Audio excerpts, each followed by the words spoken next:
So here in the pot we have the bay leaves, the mejorana or oregano, thyme, and garlic. So I minced that.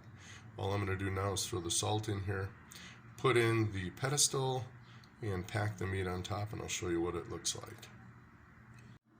And these are the meats I'm going to use. I have calf. I have calf meat from the calf of the cow, ribs, bones, and some collagen. It's going to be really good. So I'm going to throw the bones in the broth underneath and then pack the meat up on top. Yum. So I threw the bones underneath, and I have the meat all on top of the little platform here. And I'm just going to go ahead and set it to high pressure for an hour and just let physics do its work on this thing, and it's going to come out really delicious. You'll see. And here I'm just going to set it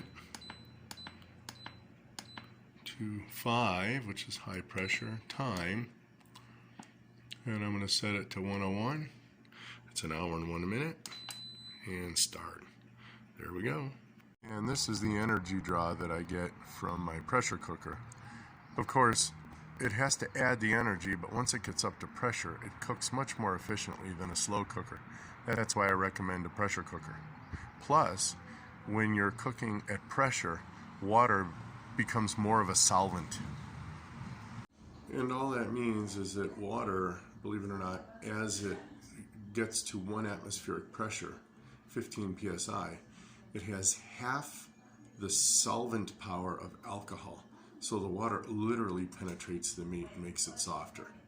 So that's why I recommend always using a pressure cooker and not a slow cooker, which actually costs 2 to 3 times more. So as you see, now that the pressure cooker is up to temperature, the gauge is going much slower.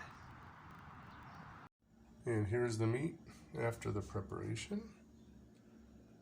And I went ahead and filtered out the broth. So I'm going to mix a little bit of water with that. And now we have consommé. Yum.